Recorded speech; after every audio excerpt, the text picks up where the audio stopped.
3 क्या है वो बताइए।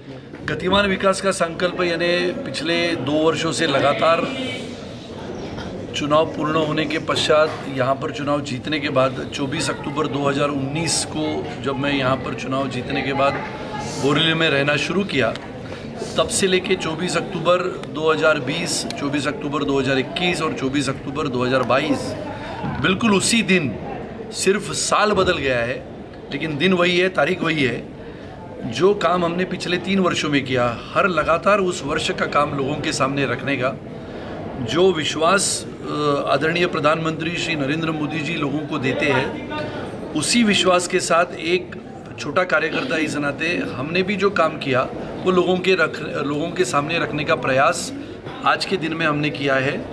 बहुत सारे जगहों पे जो काम हुए, झुग्गी झोपड़पट्टियों से लेके गोराई के समुद्र के उस पार के गांव में जो विकास हुआ, ये सभी विकासों का लेखा जोखा लोगों के सामने रखने का आज का हमारा दिन है। सर, आने वाले बाकी के समय में किस तरह का संकल्प आप ले रहे हैं कि उनका विकास किया जाएगा? क्या ऐसे काम रह गए हैं जो आपने अभी तक पूरा करने की कोशिश की, हुआ नहीं? देखो, 3 साल पूरे हुए हैं, 30 साल तो पूरे नहीं हुए। दूसरा ऐसा है कि 3 साल में 2 साल तो कोरोना था और 2 साल के कोरोना काल में भी लगातार काम करने का जो प्रयास हमने और हमारे सभी कार्यकर्ताओं ने किया, काम तो बहुत सारे हैं। देखो, समस्या प्रश्न ये जीवन मरण के आखिर तक चलते हैं। ये प्रश्न किसी के लिए रुकते नहीं है। समस्या कितनी भी हल हो जाए दोबारा बन जाती है।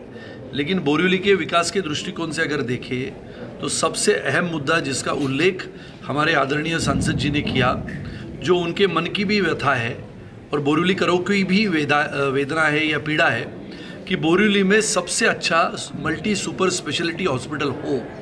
अब ये लक्ष्य लेके बचे हुए 2 साल में हम काम करेंगे। बोरीवली में बच्चों के लिए स्विमिंग पूल का निर्माण, जो बच्चों की डिमांड है, और ये बच्चों की डिमांड और बाकी के नागरिकों का जो एक लक्ष्य है कि हॉस्पिटल का निर्माण, ये दोनों को पूरा करने का लक्ष्य मैंने रखा है। और निश्चित रूप से बोरीवली ये शहरों का एक शहर है और सभी लोग यहाँ पर जो रहते हैं बहुत ही प्रतिभाशाली है। ऐसे प्रतिभाशाली बोरीवली का सर्वांगीण विकास करने का जो सपना है वो निश्चित रूप से पूरा होगा। समय का तकाजा है, लेकिन निश्चित रूप से हम नया इतिहास बना के बोरीवली में रहेंगे। सर, आने वाले दिवाली और नए वर्ष की शुभकामनाओं के साथ पूरा देश से जानना चाहता है कि आगे किस तरह की जो है रणनीति रहेगी, क्योंकि आने वाले समय में चुनाव भी है तो वो भी ध्यान रखना है। पहले तो महानगर पालिका के चुनाव इस वर्ष या अगले वर्ष तो होंगे ही होंगे। भारतीय जनता पार्टी इस नाते, जैसे हमारे सम्माननीय मुंबई के अध्यक्ष श्री आशीष शेलार जी ने बताया कि महानगर पालिका का ये लक्ष्य भारतीय जनता पार्टी के सामने एक चुनौती है। और पिछले 2017 के चुनाव में हमने 35 से 82 तक छलांग लगाई थी।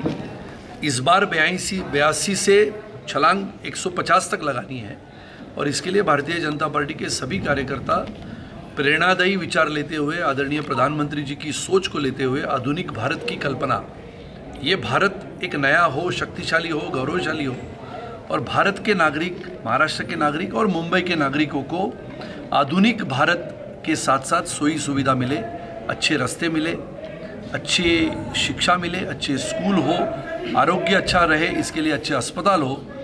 अस्पताल, शिक्षा, ये साथ साथ चलने वाला काम है और इसके लिए ये सब कामों का पूर्ण होने के लिए महानगर पालिका में भारतीय जनता पार्टी का महापौर हो, ऐसी संकल्पना और कल्पना लेके हम सभी लोग काम कर रहे हैं और विजय आने वाले समय में निश्चित है।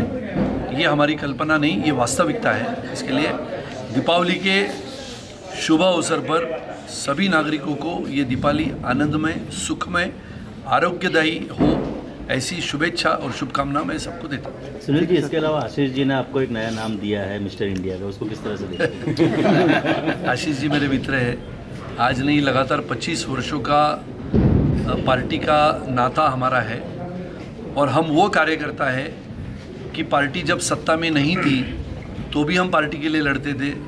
हम विधायक नहीं थे, लड़ते थे, गिरते थे, पराभव सहन करते थे, आलोचना सहन करते थे, अपमान सहन करते थे, लेकिन अभी कभी पार्टी की निष्ठा हमने छोड़ी नहीं।